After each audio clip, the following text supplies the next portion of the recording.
চোখ পুকুর নয় তবুও ভরে যায়, হৃদয় কাঁচ নয় তবুও ভেঙে যায়, মানুষ আবহাওয়া নয় তবুও বদলে যায়।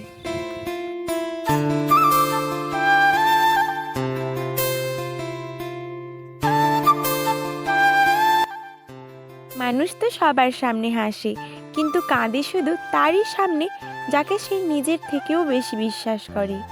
যে মানুষটাকে সব থেকে বেশি আপনি স্নেহ করেন, মনে রাখবেন সেই মানুষটার কাছ থেকেই কিন্তু আপনি সব থেকে বেশি দুঃখ পাবেন। যদি কোনো মানুষ একই দুঃখ আপনাকে বারবার দেয়, তাহলে ভুল তার নয়, ভুল আপনার। এখানে কেউ কারো নয়, সবার স্বার্থপরতার অসুখ আছে। মানুষ স্বার্থপর, আর স্বার্থের সম্পর্ক সবাই চালিয়ে যায়। কিছু মানুষকে এ কারণের জন্য ছাড়া দরকার। যদি আপনি তাকে না ছাড়েন, তাহলে আপনাকে কোনো কিছুর লাইক সে ছাড়বে না। নমস্কার আমার প্রিয় বন্ধুরা, কি অবস্থা, কেমন আছো তোমরা সবাই? আশা করছি যে যেখানেই আছো সকলে ভালো আছো এবং সুস্থ আছো। মেদিনীপুরের এই ছোট্ট গ্রাম থেকে আমি মৌ, আমার চ্যানেল অভিনব ক্রিয়েশনে তোমাদের সকলকে জানাই আবারও একবার অনেক অনেক স্বাগত, অনেক অনেক ভালোবাসা। আর হ্যাঁ বন্ধুরা, চ্যানেলে যারা নতুন দর্শক বন্ধু রয়েছে তাদেরকে সকলকে জানাই আমার চ্যানেলে অনেক অনেক স্বাগত। আর হ্যাঁ, তোমাদের জন্য রয়েছে কিন্তু একটা সুন্দর ভিডিও, আর পুরো ভিডিওটা না স্কিপ করে সম্পূর্ণ দেখার অনুরোধ রইল তোমাদের কাছে। দেখো বন্ধুরা, আজকে কিন্তু সকাল সকাল উঠে বাসি কাজকর্ম শুরু করে দিয়েছি। এখন তো সকাল বলতে 4:30 না হলে 4:45 নাগাদই এখন উঠে পড়ছি প্রায়। আজকে মনে হয় 4:45 হয়ে গেছে উঠতে। তো যাই হোক, দেখো সকাল সকাল উঠে ওই যে শঙ্কটা বাজিয়ে নিয়েছি, বাসি মুখটা ধুয়ে তারপরে ছড়া মাদুলি দিয়েই বাসি ঘরটা ঝাড় দিয়ে নিয়েছি। আর এখন কিন্তু ঘর লেপার কাজ করছি। আর জানো তো বন্ধুরা, একটা কথা, মানে একটা কথা না, একটা ইচ্ছে আমার কিন্তু খুবই রয়েছে, মাঝে মধ্যে আমি করি কিন্তু তোমাদের সঙ্গে শেয়ার করা হয় না। ওই যে সকালে কিন্তু একটু মানে প্রাণায়াম করা, ব্যায়াম করা, এটা করার কিন্তু মানে যোগ ব্যায়াম করার ইচ্ছেটা আমার খুবই মানে থাকে। কিন্তু কি বলতো, সকাল সকাল উঠে এই যে কাজকর্মের মধ্যে যা ঢুকে যাই, এটা থেকে বেরোতে বেরোতেই কিন্তু আমার 7:30 বেজে যায়। মানে এই যে ধরো সব কাজ বাজ সেরে, চান সেরে, পুজো দিয়ে, খাওয়ার জন্য রেডি করে, মানে সকালের খাবার রেডি করে, তারপরে আবার হচ্ছে মানে খাওয়া দাওয়া শেষ করে বাসনপত্র ধোয়া পর্যন্ত দেখতে গেলে অনেকটাই কিন্তু দেরি হয়ে যায়। তো তখন 7টা 7:30 বেজে আর কিন্তু মনে হয় না যে একটু যোগ ব্যায়াম করি, একটু প্রাণায়াম করি, কিন্তু আমার ইচ্ছে হয় না। তখন আর মানে মন করে না, আর ইচ্ছে করে না যে আমি একটু প্রাণায়ামে বসি। কিন্তু আমার মাঝে মধ্যে ইচ্ছে হয়, মানে রোজ সকালেই মনে হয় মানে করলে কিন্তু ভালো, বলো তো, শরীরের পক্ষে ভালো। এই যে আমার শরীরটা কয়েকদিন খারাপ করছে, তা বাদেও মানে আমার এই যে এখন ঠান্ডাটা লেগেছে, তার জন্য কিন্তু একটু শরীরটা খারাপ। না হলে কিন্তু এই যে সকালে গা ম্যাচ ম্যাচ করে, এনার্জি পাওয়া যায় না, তো কাজের মধ্যে যেন কেমন একটা মানে দুর্বল থাকে শরীরটা। এটা মনে হয় আমার এই যে প্রত্যেকদিন যদি যোগাভ্যাসটা করা যায়, তাহলে কিন্তু মানে ভালো হয় আর কি, শরীরের পক্ষেও খুব ভালো। আর এটা করে থাকলে কিন্তু শরীরটা সুস্থ থাকে। তো মাঝে মধ্যে আমি কখন করি বলতো, এই যে কাজগুলো সেরে যখন একটু রিফ্রেশমেন্টের জন্য ওই যে ব্রাশটা নিয়ে পুকুর পাড়ের দিকে যাই, তখন কিন্তু একটু 2-4টা প্রাণায়াম কিন্তু আমি করে নিই। ওই যেমন থাকে না কপালভাতি, তারপরে হচ্ছে অনুলোম বিলোমটাই আমি বেশি করে থাকি। তো ওইটাই আমি 10 বার করে নিই, 2-3টে। তো ব্যাস এইগুলোই করতে পারি, মানে ওই 10-15 মিনিটের মধ্যে যেটুকুই হয় আর কি। তারপরে এসে আবার কাজের মধ্যে ঢুকে যেতে হয়, তার জন্যে আর হয় না। তো যাই হোক, এরপর থেকে ভাবছি সময় করে করে একটুখানি করব। তো তোমাদের সঙ্গে শেয়ার করতে পারবো কি না সেটা কিন্তু আমি জানি না, যখন মানে সময় হবে কিন্তু তোমাদের সঙ্গে একটু শেয়ার করে দেবো। তো যাই হোক, ছাড়ো বন্ধুরা, অনেক তোমাদের সাথে বকবক করে ফেললাম। বন্ধুরা, তোমরা তো দেখতেই পেলে যে দুয়ারটা লেপার পরে আমি উনুনটা লেপেছি, তার আগে কিন্তু উনুনের ছাইগুলো বের করে দিয়েছি। তারপর সবার জন্য কিন্তু চাটা আজকে তাড়াতাড়ি করে দিলাম, তার কারণ তাড়াতাড়ি বলতে আমি চান করার পর সবার জন্য চাটা করি, মুড়ি টুড়ি খাওয়া হয় একসাথে বসে। কিন্তু আজকে কিন্তু সবার জন্য আগে চাটা করে দিয়েছি। আর কারণ মানে এখন তো খুব তাড়াতাড়ি ওঠা হচ্ছে, তো একটু কোনো কারণের জন্য দেরি হয়ে গেলে চান করতে, তো কি হয় আগে থেকেই কিন্তু আমি চাটা করে দিয়ে দিই। তো আমি খাই না, আমি পুজো দিয়েই খাই। মাঝে মধ্যে কিন্তু মা বলে চা বিস্কুটে কোনো দোষ নেই, খেয়ে নিতে পারো। তো তবুও আমি যতদূর সম্ভব চেষ্টা করি যে চা বিস্কুটটা এটাও না খাওয়ার, তারপরে কিন্তু পুজোটা দেওয়ার। তো যখন একেবারেই সকাল সকাল চান করা হয় তখন কিন্তু চা বিস্কুট খাই না, যখন একটু দেরি করে হয় তখন খেয়ে নিই। তো আজকে আমি খাইনি, আজকে 4টা কাপে দিয়েছি, তার কারণ বাবাই আমাদের একটুখানি এখন চা খেতে খোঁজে। তো ও না খুব মানে জেদ করে যে খাবে চাটা, তার জন্য দেখো ওর জন্য একটা কাপে চা নিয়েছি, কিন্তু অতটা ওকে দেওয়া হয় না। তো একটু বিস্কিটে ডুবিয়ে করে একটু বিস্কুট খাইয়ে দেওয়া হয়, আর একটু কিন্তু 1 চামচ মতো ঠান্ডা করে ওকে দেওয়া হয় মুখে, তাও আবার যখন তখন ও খায় না ওটা।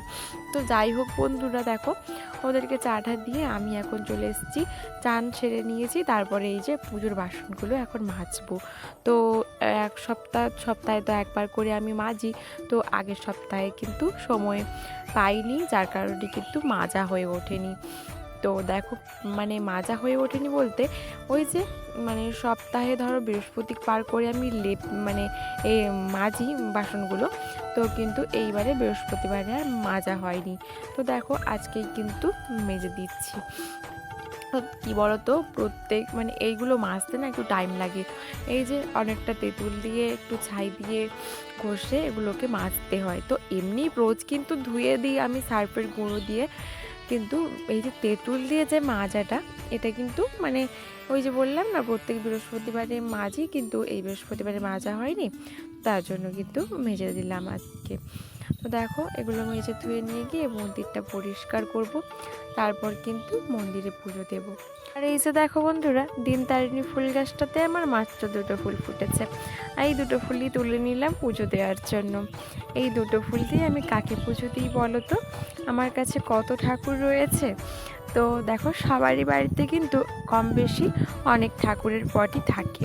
তো দেখো 1-2টো ফুল থাকলে কোন ঠাকুরকে দিই আর কোন ঠাকুরকে না দিই সেটা কিন্তু আমরা নিজেরাই কনফিউজে পড়ে যাই, কি বলো তাই না? না আমি যেমন শিব ঠাকুর রেখেছি, লোকনাথ বাবাজি রেখেছি, তারপরে আমার কাছে তারামাও রয়েছে, স্বামীজি, রামকৃষ্ণ সারদা মা রয়েছে, তারপর সরস্বতী ঠাকুর, লক্ষ্মী ঠাকুর এনারা তো রয়েছেন। তারপরে আমার হরি ঠাকুর মনসাতলায় পুজো দিই, মানে তুলসীতলায় পুজো দিই। তো মানে সবাইকে ফুল দিতে তো আমাকে হয়ই, তার জন্য দেখো মাঝে মাঝে মানে অন্যের বাড়ি থেকে নিয়ে আসি, যে না হলে তুলসী পাতা দিয়েই কিন্তু এই যে হরি ঠাকুরকে দিয়ে দিই। তো মাঝে মাঝে 2-1টা জবা ফুল ফোটে, না হলে এমনি জল দিয়েই পুজো দেওয়া হয় ধূপ দেখিয়ে, ব্যাস এইরকমই দিচ্ছি আর কি। বন্ধুরা তোমরা হয়তো আমার ভয়েসটা শুনে বুঝতেই পারবে যে আমার শরীরটা কতটা খারাপ রয়েছে। তো দেখো বেশি শরীরটা খারাপ না, হয়তো এই যে গলাটা খ্যাস করছে, আর একটু সর্দি সর্দি ভাব রয়েছে, একটু ঠান্ডা লেগেছে, গাটা ম্যাচ ম্যাচ করছে, ব্যাস এরকমই। কিন্তু দেখো ভয়েসটা আমার কতটা খারাপ হয়ে গেছে। তো যতই ভাবছি তোমাদেরকে একটু ভালো করে কথা বলি, ভালো করে বলার চেষ্টা করছি, তাও কিন্তু আমি পারছি না বলতে। তো কেন পারছি না সেটা বুঝতে পারছি না। তো মানে খুব খ্যাসখ্যাসে হয়ে যাচ্ছে গলাটা, কথা বলতে বলতেই না খ্যাসখ্যাসে হয়ে যাচ্ছে। মাঝে মাঝে একটু ভালো ভয়েসও বেরোচ্ছে, তারপরে কিন্তু একটু খারাপ হয়ে যাচ্ছে, খ্যাসখ্যাস করছে গলাটা। তো যাই হোক, তো দেখো এখন যেমন একটু মনে হচ্ছে যে না একটু গলাটাতে আরাম পাওয়া যাচ্ছে, ভালোভাবে কথাটা বলতে পারছি। আবার অনেক সময় চলে আসছে গলাটা এত খ্যাসখ্যাস হয়ে যাচ্ছে যে চাইলেও তোমাদের সঙ্গে ভালো করে কিন্তু কথা বলতে পারছি না। তো যাই হোক, দেখো তোমাদের সঙ্গে গল্প করতে করতে আমার শরীরের কথা জানাতে কিন্তু আমি রান্না চাপিয়ে দিয়েছি। তো দেখো বেলাটাও হয়ে গেছিলো, আর এই যে বলছিলাম না কয়েকদিন মেশিন খারাপ হয়ে যাচ্ছে, তো মেশিনটা না সত্যি খুব ভোগাচ্ছে। মেশিনটা 10 বার ধরে খারাপ হচ্ছে, আমার না খুব বিরক্তি লাগছে আর খুব মন খারাপ লাগছে। কাজও করতে পারছি না এদিকে শরীরটাও খারাপ রয়েছে, আর এদিকে আমার ভিউ কমে যাচ্ছে, মানে সব মিলিয়ে যেন মনটা খুবই খারাপ ছিল, বিশ্বাস করো। তার মধ্যে আবার এই যে শরীরটা একটু খারাপ করছে কয়েকদিন। তো যাই হোক, দেখো আমি রান্না চাপিয়ে দিয়েছি। তো আজকে কি রান্না করব বলো তো? পটল আলু দিয়ে এই যে মাছ, এটা আমাদের পিসি কিনেছিল। আমি অনেক আগের ভিডিওতে বলেছি যে আমাদের বাড়িতে একজন পিসি থাকেন, উনি আমাদের এই বাড়িতে থাকেন না, আমাদের মানে এই গ্রামেরই অন্য জায়গায় একটা বাড়ি রয়েছে, ওখানে একটা জায়গা রয়েছে, ওখানে একটা ছোট্ট বাড়িও রয়েছে, ওখানে কিন্তু থাকেন উনি। তো ওনাকে বিয়ে টিয়ে দেওয়া হয়নি, উনি কিন্তু ওই বাড়িতেই থাকেন। তো উনি আসেন মাঝে মধ্যেই, মানে রোজই প্রায় আসেন, কিন্তু মাঝে মাঝে খান বাড়িতে, এ বাড়িতে না হলে কিন্তু উনি নিজে রান্না করেই খান। তো দেখো উনি একটা বড় মাছ নিয়েছিলেন, ওর থেকেই কিন্তু আমাদের 4 পিস দিয়ে দিয়েছে। তো ওটাই কিন্তু রান্না হবে, একটু আলু আর পটল দিয়ে মাছের তরকারি করব, আর একটু সবজি কাটছি দেখো, আর হচ্ছে কুঁদরি আলু দিয়ে একটা সবজি বানাবো। ব্যাস এই দুটো তরকারি আজকে হবে। তো দেখো বন্ধুরা, ভয়েস দিতে কিন্তু আমার খুবই কষ্ট হচ্ছে। তো গলাটা মানে কেমন একটা জানি টানছে না, যেন মনে হচ্ছে মানে মানে কথাটা বলতেই আমার কষ্ট হচ্ছে। তো যাই হোক, তোমরা হয়তো অনেকেই কমেন্ট করবে যে কষ্ট হচ্ছে তো দিচ্ছ কেন, দিতে কে বলেছে ভিডিও, হয়তো তোমরা হয়তো এমনটাই ভাববে বা বলবে। তো যাই হোক বন্ধুরা, কষ্ট করে হলেও ভিডিওটা দিচ্ছি, তার কারণ হচ্ছে কয়েকদিন হলো দেখছি আমার ওয়াচ টাইমটা একেবারেই ভালো যাচ্ছে না, ওয়াচ টাইমটা একেবারেই মানে লোয়ের দিকে। তারপরে ভিউ তো তেমন করে আসছে না, তাহলে ওয়াচ টাইমটা কী করে হবে বলো? তো যদিও মাঝখানটাতে দেখছিলাম যে একটুখানি বাড়ছিল, মানে বাড়ার আশাটা দেখছিলাম, তার মানে এই দু তিন দিন হলো একেবারেই কমে গেছে। তো বন্ধুরা দেখো, এই ক্ষেত্রে তোমাদের সঙ্গে কথা বলতে বলতে কিন্তু অনেকটা পর্যায়ে আমি এগিয়ে চলে এসেছি। দেখো গল্প করছি কিন্তু আমার রান্নার কাজ করে একেবারে কিন্তু বিকেলে চলে এসেছি।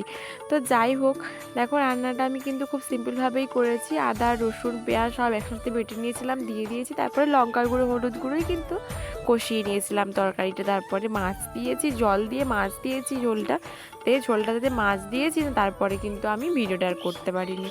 কী বলতো, ওই যে মন খারাপ থাকে, তাহলে কখন ভিডিও করি কখন করি না, বাচ্চা রয়েছে, এদিকে সংসারে কাজ রয়েছে, ওদিকে আবার মেশিন খারাপ হয়ে গেছে, তো ফোন নিয়ে টানাটানি করবো কখন, আর এদিকে মেশিন কখন সামলাবো, বাচ্চা কখন সামলাবো, তো চতুর্দিকে কাজ যেন আমার রাত্রের কাজ মাথায় চেপে বসেছে।